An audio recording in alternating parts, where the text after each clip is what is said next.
Bonjour à tous et bienvenue sur Xbox Oxygène. JC, comment vas-tu aujourd'hui? Bah ça va bien, dernière journée. Et oui, tu as pu essayer PES 2015. Alors qu'apporte ce nouveau PES?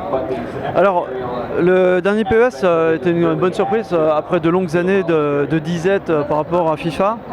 Et donc là on attend un PES 2016 bien costaud. Surtout qu'ils ont beaucoup plus de temps de développement par rapport au précédent où ils l'avaient fait en quelques mois, là ils ont eu quasiment une année. Donc on avait de grosses attentes. Donc en nouveauté, donc il y a toujours les licences des ligues européennes, donc Ligue des Champions, Europa League et la Super Europa League, là je sais plus le nom exactement.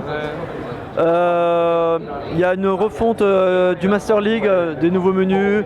Il y a même un menu avec l'actualité des transferts, des déclarations de joueurs, etc. Après, globalement, le système est le même, mais voilà, c'est des menus un peu différents. Et sinon, à proprement parler du jeu, il y a beaucoup plus de nouvelles animations. C'est un peu plus détaillé qu'auparavant, où c'est assez succinct par rapport à FIFA notamment. Et tu parlais des visages, je crois, non? Qui étaient pas mal faits. Dans le précédent PES, c'était l'un des points forts par rapport à FIFA, c'était les visages. Là, ils sont toujours bons, peut-être un peu plus affinés. Et un peu plus de visages reconnus sur certains joueurs, moins médiatisés surtout. Après, au niveau du gameplay, il y a la météo dynamique, c'est incroyable. Qu'il n'y a pas dans Forza. Et qu'il n'y a pas dans Forza, mais dans PES, on a la météo dynamics, et oui. Donc il peut se mettre à pleuvoir en plein match, voilà, comme dans la vraie vie, tout simplement. Donc j'ai pas pu me rendre compte de cet effet-là dans les démos. Il n'a pas plu, il pleut pas ici à Los Angeles de toute manière. Donc voilà, voilà, c'est une feature assez sympa pour PES 2016. Ok, pour ce qui est du gameplay, sensations, tout ça, comment ça se passe? Alors l'un des points forts du précédent PES, c'était le système de passe, un jeu bien posé, etc. Donc là on retrouve les mêmes sensations. Les combinaisons pour les dribbles, c'est à peu près la même chose. C'est toujours assez difficile avec les deux sticks à maîtriser. Même s'ils ont rendu quelques mouvements un peu plus faciles d'accès. Mais moi je me suis retrouvé avec certaines habitudes de l'ancien PES à faire des mouvements et mon mouvement en fait c'était faire une feinte de partir sans le ballon en fait. Voilà. Donc j'avais pas arrêté de le faire alors qu'avant ça me faisait des passements de jambes. Maintenant je partais sans le ballon. Voilà. Donc voilà. Après c'était dans des conditions assez rapides pour prendre en main les nouvelles commandes, mais bon. Normalement c'est grosso modo la même chose et de toute façon on aura toujours un mode d'entraînement pour se familiariser avec les nouvelles commandes. Et aussi au niveau de l'IA, là le développeur a parlé de meilleures combinaisons entre eux en fait, notamment entre 2 ou 3 joueurs. Ils font des combinaisons entre eux pour t'accompagner dans tes attaques notamment, et aussi un système défensif un peu plus abouti aussi. Et enfin le gardien, c'est toujours important. Les gardiens étaient un peu figés au niveau animation aussi dans le précédent. Là c'est un peu mieux, notamment sur les réflexes. Donc ça c'est un peu comme dans FIFA, ils ont amélioré cette partie réflexe et du coup le gardien fait des parades au dernier moment, il s'arrache un peu plus, j'ai trouvé. Ok, très bien. As-tu quelque chose à rajouter? Écoute, je pense que ça va être un bon PES. Toutefois, je pensais avoir un peu plus de nouveautés, un peu plus tranchantes en fait. Donc je reste un peu sur ma faim. Tout à l'heure je parlais d'une refonte du menu de Master League. Ils ont également réajusté quelques menus dans le jeu et je les trouve moins bien qu'avant.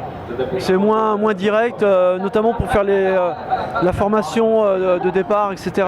ou les changements tactiques, les changements de joueurs pendant le match aussi. Il y a un peu plus de sous-menus et du coup j'ai trouvé ça moins fluide et un peu plus galère. Et attends une date de sortie? Ça sort le 15 septembre, une semaine avant FIFA je crois. Donc c'est un bon PES. La version qui était présentée, c'est la version PS4 qui tombe très bien. En plus, ils ont une édition pour le 20e anniversaire de la licence. Donc il y a beaucoup de contenu, notamment pour le My Club où il y a des personnages, des joueurs exclusifs. Et puis d'autres contenus, je ne me rappelle plus quoi encore. La version Xbox One, le précédent était en deçà au niveau résolution 720p. Là, le producteur m'a dit qu'ils espèrent atteindre le même niveau que la version PS4, mais que la différence visuelle, il n'y aura pas d'impact dessus quoi qu'il arrive. Alors que le précédent, il y avait un impact. Donc à voir. En tout cas, ça doit être un bon jeu, une bonne alternative à FIFA. Mais attention, FIFA 16 s'annonce pas mal non plus cette année. Donc le match va être rude. Ouais, ça va être intéressant. En tout cas, ça sort très bientôt. Et on va suivre ça de très près. On vous dit à bientôt sur Xboxygène pour le 3 2015, qu'on suit attentivement et qu'on suit avec vous. À bientôt. Ciao.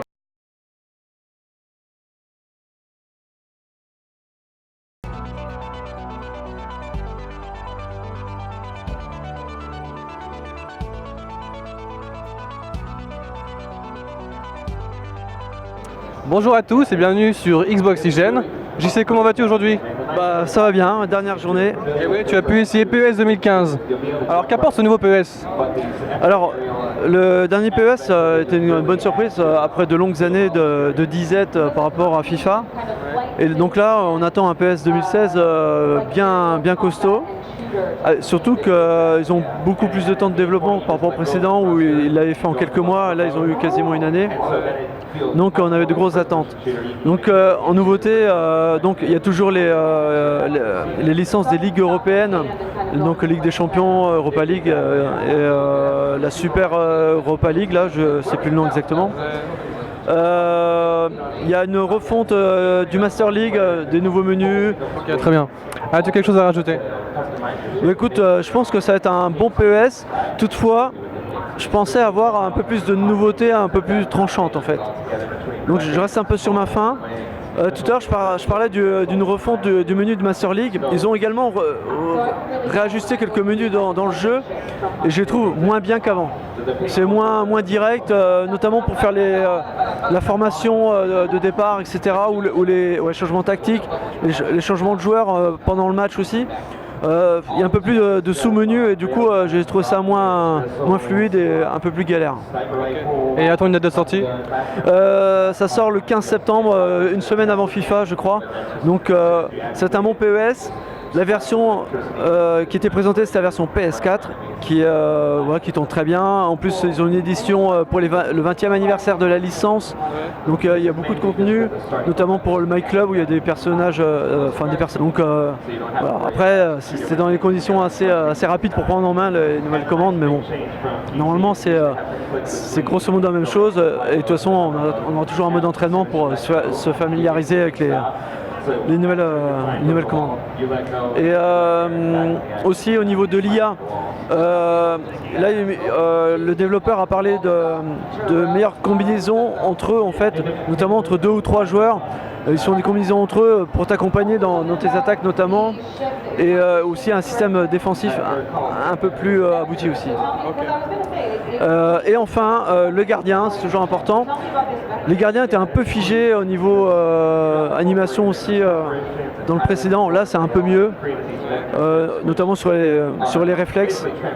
Donc ça c'est un peu comme dans FIFA, ils ont amélioré cette partie réflexe et du coup le gardien fait des parades au dernier moment et s'arrache un peu plus, j'ai trouvé. Se mettre à pleuvoir en plein match, voilà, comme dans la vraie vie tout simplement. Donc j'ai pas pu me rendre compte de cet effet là dans les démos.